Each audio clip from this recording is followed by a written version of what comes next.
Lu pernah denger nggak mitos tentang tanda-tanda akan datangnya kematian di suatu wilayah? Bentar, ini tanda-tandanya buat wilayahnya, bukan tanda-tanda ke orangnya. Di wilayah itu akan ada orang yang meninggal. Yang lebih mengerikan lagi, matinya tuh bukan dengan cara yang wajar. Hah? Tapi dengan cara gantung diri. Spesifik gantung diri. Gantung diri. Wah, gokil. Namanya apa Nyu? Ulung gantung. Ulung gantung. Wah, penasaran nih gue. Nah, bentar ya. Biar lebih asik ngobrolnya, kita tutup toko dulu. Bentar. Oke.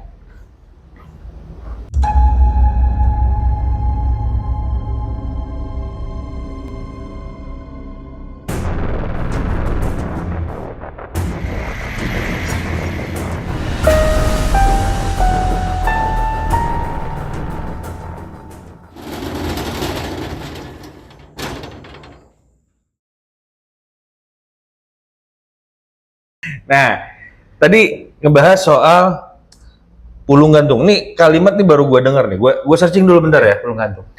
Ulung gantung mitos bunuh diri di Gunung Kidul. Cuma di Gunung Kidul ya? Kita bukan maksud mendeskripsikan suatu daerah ya. Iya. Tapi ini memang mitos yang terjadi turun-temurun bahkan sampai sekarang. Sampai sekarang. Sampai sekarang. Ada cerita apa nih? Jadi gini, gue tarik mundur dulu ya. Gue ngambil tragedinya dulu. Oke. Baru nanti kita bahas ulung gantung. Alright. Oke, gini. Jadi sekitar 2 tahun yang lalu, gue sempat main ke daerah Gunung Kidul dan mereka cerita tuh ke gue. Ada suatu kejadian cewek gantung diri karena putus cinta. Wah, standar putus cinta. Tar dulu, ceritanya belum nggak semudah itu gitu loh. Oke. Gue pakai nama samaran. Ini ada cewek namanya katakanlah Sita. Sebut saja Sita. Sebut saja Sita. Sita itu lulusan SMA. Karena keterbatasan ekonomi, dia nggak ngelanjutin kuliah. Oke. Untuk mengisi kekosongan waktu, ibunya minta dia untuk membantu kerjaan di warung ibunya. Warung kecil lah milik keluarganya. Keluarganya punya usaha. Punya jadi usaha dia bantu aja. situ. Kalau pagi jual sarapan, sayur mayur, maupun kebutuhan-kebutuhan lain lah, kebutuhan kecil. Oke. Gitu. Si Sita ditugaskan sama ibunya untuk belanja ke pasar. Bagian purchasing. Purchasing. Oke. Biasanya di pasar itu ibunya belanja ke tokonya, namanya katakanlah Pak Hadi. Oke. Pak Hadi ini orangnya humble, helpful sama pelanggan-pelanggannya. Makanya nggak heran lah kalau dia sampai sukses jalan usahanya. Jadi katakan si Pak Hadi ini agen besar lah di kampung itu lah ya. Selain itu, dia juga punya usaha jual beli ternak sapi. Oh, jadi pokoknya semua kebutuhan kampung itu bandar besarnya dia lah. Jadi dia secara ekonomi termasuk keluarga terpandang. Mapan. Oke. Si Sita belanja ke situ, ketemu dengan Pak Hadi. Biasanya memang Pak Hadi langsung melayani atau istrinya gitu loh. Karena setiap hari ketemu dengan orang yang sehumble itu, helpful gitu loh, nggak pilih-pilih pelanggan. Sita punya rasa simpati dengan si Pak Hadi, kok orangnya baik gitu ya. Timbul Orang melayani gitu loh. chemistry. Si Sita ada rasa simpati dan Pak Hadi pun alam bawah sadar yang mengatakan, ini anak oke juga ya gitu. Laki. Oh ya. Singkat cerita akhirnya mereka terlibat satu hubungan terlarang. Kita bisa bilang selingkuh. Akhirnya mereka menjalin hubungan selama beberapa bulan gitu kan. Ketika pergi pun Sita pamit sama ibunya pergi sama teman-temannya.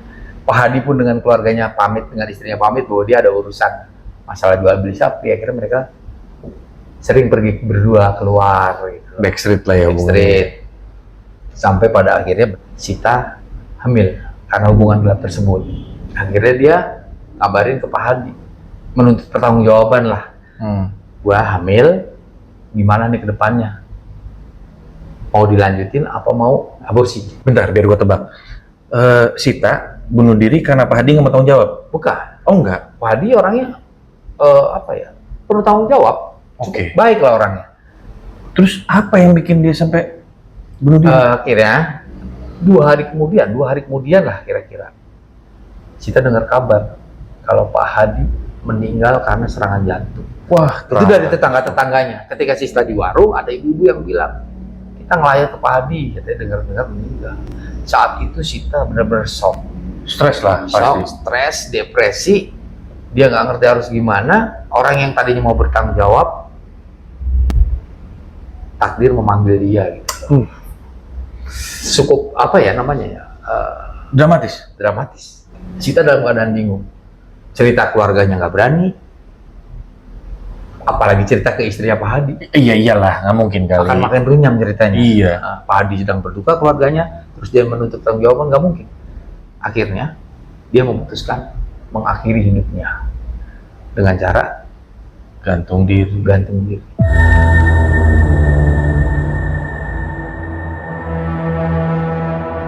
Ih, tragis ya. Dan yang lebih miris lagi, ini kan dipercaya sebagai satu mitos pulung gantung. Oh, iya. Karena yang tadi pulung lu gantung itu masyarakat setempat percaya bahwa jenazah yang telah gantung diri itu nggak dirawat sebagaimana mestinya. Wah. Seandainya dia Islam itu nggak dimandiin, nggak disolatin. nggak dikafanin, nggak disolatin. Jadi dalam keadaan dievakuasi dari lokasi gantung, Apa adanya langsung adanya. dimakamin. segera dimakamkan. Itu menurut cerita mereka ya. Coba nanti kita cari kebenaran.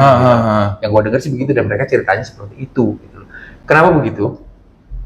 Karena mereka percaya siapa yang mati gantung diri karena pulung gantung itu punya energi negatif, jadi harus segera dimakamkan. Takut berdampak ke Takut berdampak kepada masyarakat. masyarakat setempat. Tapi yang lebih yang lebih menjadi teror, masyarakat setempat itu mengaku setiap tengah malam itu pintu rumahnya diketuk.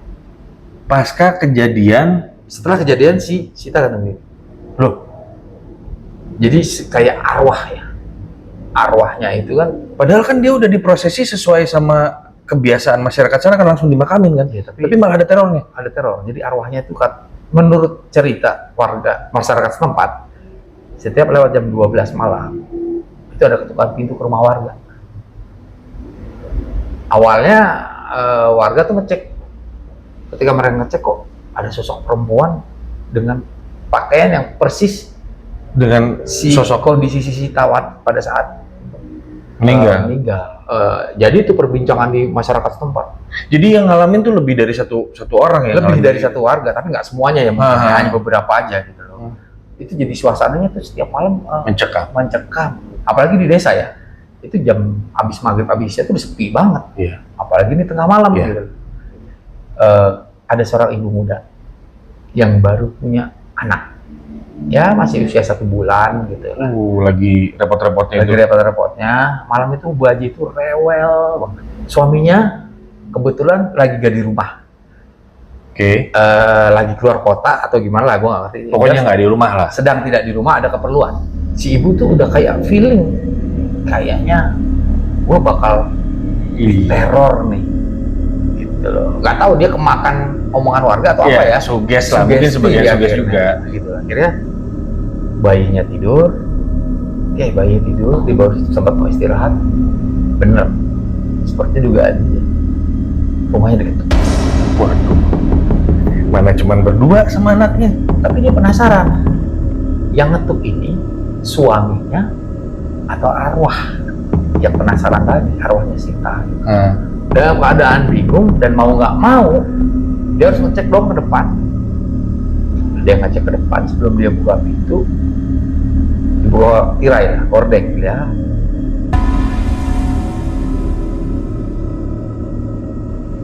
Gak ada siapa-siapa. Gak ada seperti orang bilang ada sosok. Ada penampakan nggak ada? Gak ada. Tapi dia udah perasaannya tuh nggak enak gitu. Dan wah, kok nggak ada sosok sama sekali. Ini mulai ngeri juga nih, Bang. Dia tutup, dia ke kamar dong.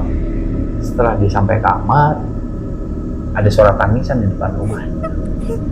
Dia dengar suara tangisan lirih, suara tangisan perempuan muda. Dia mengasumsikan, dia menyimpulkan lah, sepertinya ini arwah yang ganggu. Oke. Karena saking takutnya, bayinya direkam dong, dia takut. Sambil dia dengerin tangisan itu, ya nggak selang berapa lama, tangisan itu hilang. Oke. Nggak ada suara-suara tangisan sama sekali. Dia tenang dong. Nah, Udah dianggap udah selesai lah terornya. Bayinya tidur, dia berusaha tidur sambil nunggu suaminya pulang. Ketika dia sempat tertidur, akhirnya ada ketukan pintu kedua. Nah, ketukan pintu kedua ini ada suara yang manggil. Ternyata suara suaminya diketok, "Bu, aku pulang." gitu kan. Suaminya dong. Suaminya, ya dari yang keadaan takut, Tenang lah. tenang karena suaminya pulang. Akhirnya dia saking takutnya dia lari ke depan, buru-buru buka pintu. Dia nggak lihat ordeng lagi tuh. Ketika dia buka pintu,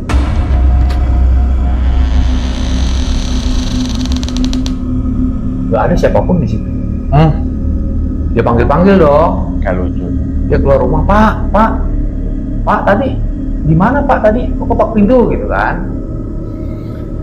Berapa lama dia cari?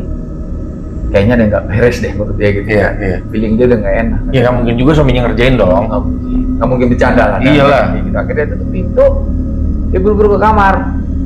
Begitu dia masuk kamar, disitulah ada sosok Sita menggendong bayi. Rambutnya duduk begini menurut dia. Jadi dia nggak kuat tuh melihat posisi anak digendong dengan makhluk yang dia nggak tahu siapa pasti. Dia pingsan di tempat. Aduh. Jadi kondisi dia pingsan di tempat, dia nggak tahu apa lagi yang terjadi. Sampai sadar-sadar dia dibangunin sama suaminya yang benar-benar pulang. Untungnya suaminya pulang dan bantu Dan kita nggak tahu berapa jam kemudian itu pulangnya. Iya. Dia pulang, Anaknya? dia dibangunin, dia langsung kaget. Spontan dia lari lagi ke tempat tidur, anaknya tidur pulas di situ. Jadi anaknya dalam keadaan sehat, baik, nggak ada masalah. Iya kan, gua khawatirnya yang namanya makhluk halus iya. kalau yang Betul. berkaitan sama anak biasanya kan Betul. gulik atau Tapi gimana. ternyata ya alhamdulillah nggak ada kejadian apa-apa. Sampai suaminya juga bingung, kenapa sih pingsan? Akhirnya diceritain. Tapi kalau menurut suaminya itu halusinasinya dia lah atau apa gitu, karena udah kemakan omongan warga gitu lah. Dan posisi Melogikakannya dia. seperti itu gitu lah. Jadi kira-kira peristiwanya yang kayak gitu ya. Dan kejadian ini ya bergulir begitu aja sampai hilang begitu aja. Sampai teror itu sekarang reda. Oke, ini Beberapa tahun yang lalu ya kejadiannya sekitar Iya. 4 tahun yang lalu. ini kan cerita yang ya berkaitan sama Pulung Gantung. Betul. Nah, lu perlu ngejelasin nih Pulung Gantung itu sendiri apa? Karena lu baru cerita. Coba lu cek deh. ceritanya. Sebentar. Jadi kalau cuma dari gua kurang abdol. Oke. Biar lu cek sendiri kebenaran. Bentar, gua coba baca highlightnya. Wah, ternyata banyak banget loh kasus bunuh diri di Kabupaten Gunung Kidul yang berkaitan sama Pulung Gantung. Pulung Gantung. Coba Wah, apa luar biasa. menurutnya? Berdasarkan cerita yang berada di masyarakat Gunung Kidul, Pulung Gantung berupa cahaya kemerahan yang jatuh dari langit. Kebiruan harusnya. Oh, ini kemerahan. Dan menimpa atap rumah warga. Warga yang rumahnya kejatuhan cahaya tersebut dipercaya akan segera mengakhiri hidup dengan cara gantung Nah, itu diri. dia. Itu mitos yang terjadi secara turun-temurun bahkan sampai tahun ini.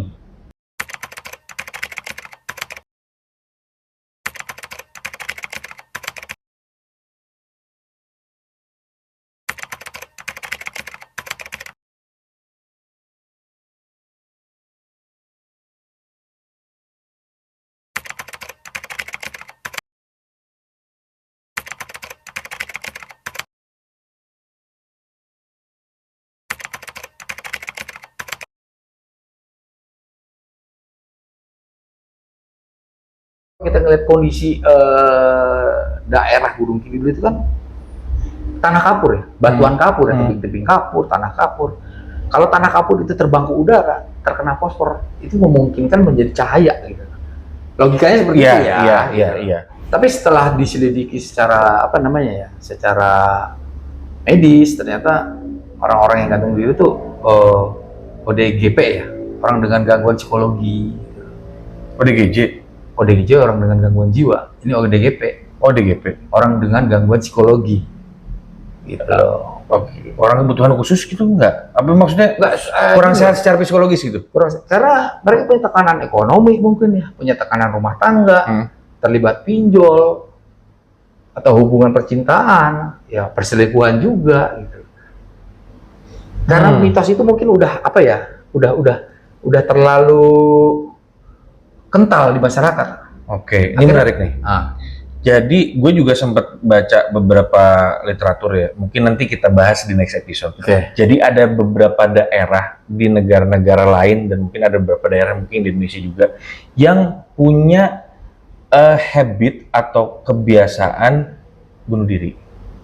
Ada lagi? Ada. Contohnya kayak misalnya ada salah satu gunung di Jepang, nanti kita bahas di next episode ya. Oke. Ada salah satu gunung di Jepang yang itu emang jadi tempat orang buat bunuh diri gitu, sampai disakralkan gitu. Kayak apa ya? Mungkin kalau gua kan lebih suka menalar pakai logika ya.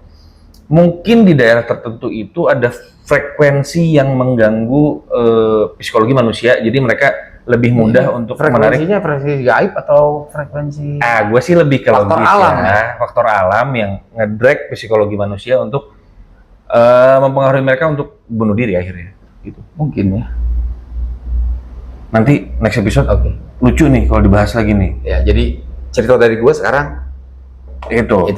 Nah, ntar lu cari lagi nih, Nyo. Pasti ada di daerah lain yang bukan pulung gantung, cuman ini berkaitan sama kebiasaan masyarakatnya yang mengakhiri hidupnya sendiri. Oke. Banyak, lu coba deh cari. Karena gue pernah baca beberapa rubrik lah atau berita-berita di sosial media ya. Ini lucu juga kalau kita ulas lagi di Relate episode ya. selanjutnya. Agak relate soalnya. Oke. Gimana guys? Mau diulas lagi di episode selanjutnya yang berkaitan soal bunuh diri juga? Atau kita mau coba kasus-kasus lain? Kasus yang nggak terungkap, kasus yang terlalu mengerikan, kasus yang terlalu menjijikan? Gue ada sih, nanti gue cerita nih. Oh, kalau ada yang mau kirim cerita juga boleh deh. Kalau ada yang mau kirim cerita juga boleh kirim ke sini nih, ke email kita. Pasti nanti satu-satu kita bacain. Kita seleksi dulu mana yang kira-kira bikin gregetan kita untuk mengulasnya, nanti akan kita bacain. Oke guys, sampai di sini dulu. Kita akan ketemu di next episode di OTT. Operasi Obrolan tutup toko. Oke. Just